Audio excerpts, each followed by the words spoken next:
ಸಕ್ರೆನಾಡು ಬೆಳಗಾವಿ ಜಿಲ್ಲೆಯ ರಾಯಬಾಗ ತಾಲೂಕಿನ ಹಾರುಗೇರಿ ಪಟ್ಟಣದಲ್ಲಿ ಶಿಕ್ಷಣ ಪ್ರಸಾರಕ ಮಂಡಳ ರಾಯಬಾಗ್ ಹಾಗೂ ಕೆಎಲ್ಇ ಡಾಕ್ಟರ್ ಪ್ರಭಾಕರ್ ಕೋರೆ ಆಸ್ಪತ್ರೆಯ ವೈದ್ಯಕೀಯ ಸಂಶೋಧನಾ ಕೇಂದ್ರ ಬೆಳಗಾವಿ ಇವುಗಳ ಸಂಯುಕ್ತ ಆಶ್ರಯದಲ್ಲಿ ಬೃಹತ್ ರಕ್ತದಾನ ಶಿಬಿರ ಜರುಗಿತು. ಅಬಾಜಿ ಸಭಾಭವನದಲ್ಲಿ ಜರುಗಿದ ಈ ಕಾರ್ಯಕ್ರಮದಲ್ಲಿ ದಿವ್ಯ ಸಾನ್ನಿಧ್ಯವನ್ನು ಶ್ರೀ ಸಿದ್ದಲಿಂಗ ಮಹಾಸ್ವಾಮಿಗಳು ನದಿಯಿಂಗಳಗಾವಿ ಅವರು ಆಗಮಿಸಿ ಮಾತನಾಡಿದರು. ಸನ್ಮಾನ್ಯ ಶ್ರೀ ಬ್ಯಾರಿಸ್ಟರ್ ಅಮರ್ ಶಿವಣ್ಣ ಪಾಟೀಲ್ ಅವರು ಅಧ್ಯಕ್ಷತೆಯನ್ನು ವಹಿಸಿದ್ದರು. ಡಾಕ್ಟರ್ ವಿಠಲ್ ಮಾನೆ ಹಾಗೂ ಸನ್ಮಾನ್ಯ ಶ್ರೀಮತಿ ಭಾಗ್ಯಶ್ರೀ ಅಕ್ಕ ಅಮರ್ ಸಿಂಗ್ ಪಾಟೀಲ್ ಹಾಗೂ ಸನ್ಮಾನ್ಯ ಶ್ರೀ ತ್ರಿಕಾಲನ ಅಮರ್ ಸಿಂಗ್ ಪಾಟೀಲ್, ಅದರಂತೆ ಕಾರ್ಯದರ್ಶಿಗಳಾದ ಶ್ರೀಮತಿ ಎಸ್ ಸಿಂಗಾಡಿ, ಹಿರಿಯರಾದ ಬಸನಗೌಡ ಆಸಂಗಿ, ಡಾಕ್ಟರ್ ಶ್ರೀಮಂತ್ ಬಾನಿ, ಡಾಕ್ಟರ್ ಗಿರೀಶ್ ನಾರ್ಗೋನ್, ಶ್ರೀ ರಾಜಶೇಖರ್ ಪಾಟೀಲ್, ಜೈಪಾಲ್ ನಾಗ್ನೂರ್ ಮುಂತಾದವರು ಉಪಸ್ಥಿತರಿದ್ದರು.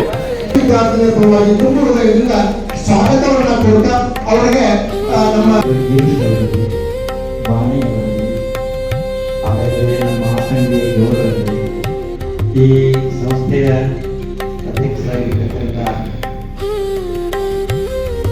ಪಾಟೀಲ್ ಅವರಲ್ಲಿ, ಭಾಗ್ಯಶ್ರೀ ಅಕ್ಕ ಅವರಲ್ಲಿ, ಆಮೇಲೆ ಸಿಂಗಾಡಿ ಮೇಡಮ್ ಅವರಲ್ಲಿ ಸೇರಿರುವಂಥ ಎಲ್ಲ ಈ ಸಂಸ್ಥೆಯ ಪ್ರಾಂಶುಪಾಲರನ್ನ ಮೊದಲುಗೊಂಡು ಎಲ್ಲ ಶಿಕ್ಷಕರು, ಎಲ್ಲ ವಿದ್ಯಾರ್ಥಿನಿಯರೇ ತಮ್ಮೆಲ್ಲರಿಗೂ ಶರಣಾರ್ಥಿಗಳು.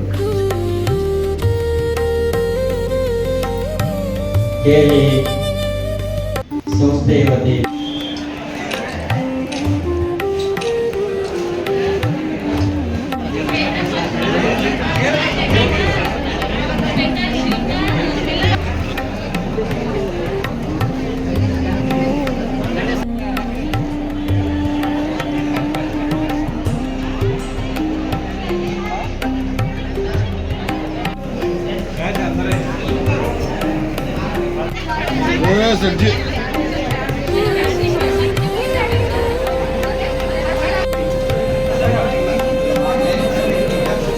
ಮಾಡ್ತಾ ಇದ್ರಿ ಕೆಎಲ್ಇಯ ಜೊತೆಗೂಡಿ HVH ಮತ್ತು ಕೆಎಲ್ಇ ಜೊತೆ ಏನು ಉಪಯೋಗ ಸರ್? ಎಲ್ಲ ಡೊನೇಟ್ ಮಾಡಿದ್ದು ಬ್ಲಡ್ ನಾವು ಈಗ ಡೆಲಿವರಿಗೆ ವಾಕ್ಯ ಹೊತ್ತಿಗೆ ಬೇಕು, ಇಂಪಾರ್ಟೆಂಟ್ ಕಾರ್ಡಿಯಾಕ್ ಹಾರ್ಟದ ಸರ್ಜರಿ ಇರ್ತೈತಿ, ಅವ್ರಿಗೆ ರಕ್ತ ಬೇಕು. ಎಮರ್ಜೆನ್ಸಿ ಆಕ್ಸಿಡೆಂಟ್ ಆಗಿದ್ದ ಮಂದಿಗೂ ರಕ್ತ ಕೊಡಬೇಕು. ಮತ್ತು ಈ ಥಲಸೆಮಿಯಾ ಮತ್ತು ಇದು ಮಕ್ಕಳು ಅವರಿಗೆ ಪ್ರತಿ ತಿಂಗಳ ರಕ್ತ ಹಾಕಬೇಕು. ಅವ್ರಿಗೆ ಜೀವ ಉಳಿಸಿರ್ಬೇಕಂದ್ರೆ ಪ್ರತಿ ತಿಂಗಳ ರಕ್ತ ಹಾಕಬೇಕು. ಅದಕ್ಕಾಗಿ ಇದು ಬ್ಲಡ್ ಎಲ್ಲ ಇವು ಡೊನೇಟ್ ಮಾಡಿದ್ದ ಅವ್ರಿಗೆಲ್ಲರಿಗೆ ನಾವು ಕೊಡ್ತೀವಿ. ಇದು ಬ್ಲಡ್ ಡೊನೇಟ್ ಮಾಡಿದ್ದು ಬ್ಲಡ್ ರೀ ಕೆಎಲ್ಇ ಎಷ್ಟು ಹೋಗುತ್ತೆ ಬ್ಲಡ್ ಬ್ಯಾಂಕಿಗೆ? ಎಲ್ಲ ಹೊರಗಿನ ಪೇಷಂಟ್ಸ್ ಇದ್ರೂ ನಾವು ಕೊಡ್ತೀವಿ. ಮೆಜಾರಿಟಿ ನಮ್ಮ ಕೆಎಲ್ಇ ಹಾಸ್ಪಿಟ್ಲಿಗೆ ಇರ್ತೈತಿ. ಯಾರೇ ಹೊರಗಿನ ಎಮರ್ಜೆನ್ಸಿ ಬೇಕಾದ್ರೆ ಅದನ್ನು ನಾವು ಕೊಡ್ತೀವಿ. ಸರ್ ಎಷ್ಟೇ ನೀವು ರಕ್ತದಾನ? ನಮ್ಮ ಹೊಟ್ಟೆಯಲ್ಲಿ ಭಗವಂತ ಕೊಟ್ಟಿರುವಂತಹ ಅಣ್ಣರಿಗೂ ಶುಭವನ್ನ ಹಾರೈಸಿ ಅಧ್ಯಕ್ಷ ಸ್ಥಾನವನ್ನ ವಹಿಸಿದಂತಹ ಸ್ವಾಮೀಜಿಯವರಾದಂತಹ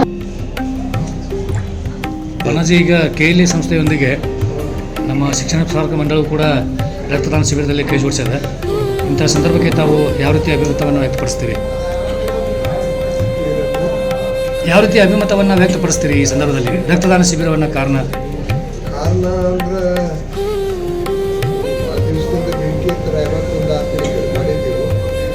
ಆದರೆ ಕೆಲವೊಂದು ಹಿಂದೆ ನಾವು ಯಾರ್ಯಾರು ಕೊಟ್ಟಿದ್ದೀವಿ ವೈಯಕ್ತಿಕ ಹೋಗಿ ಅವರು ರಕ್ತ ಆಗಿ ಇಲ್ಲಿ ಮಾಡುವ ಅಂತಾಗಿ ಹೆಸರು ಮಾಡಿದ ನಂತರ ಒಂದು ಸಂಸ್ಥೆ ಕೊಡಬೇಕು, ಕೆಎಲ್ಇ ಸಂಸ್ಥೆ ಕೊಡಬೇಕು. ಮತ್ತು ನನಗೂ ಸ್ವಲ್ಪ ಆರೋಗ್ಯ ಅಸ್ವಸ್ಥಿದ್ದಾಗ ಮುಕ್ತ ಮನಸ್ಸಿನಿಂದ ರಕ್ತದಾನಿಗಳು ರಕ್ತವನ್ನು ದಾನ ಮಾಡಲಿಕ್ಕಿದ್ದಾರೆ.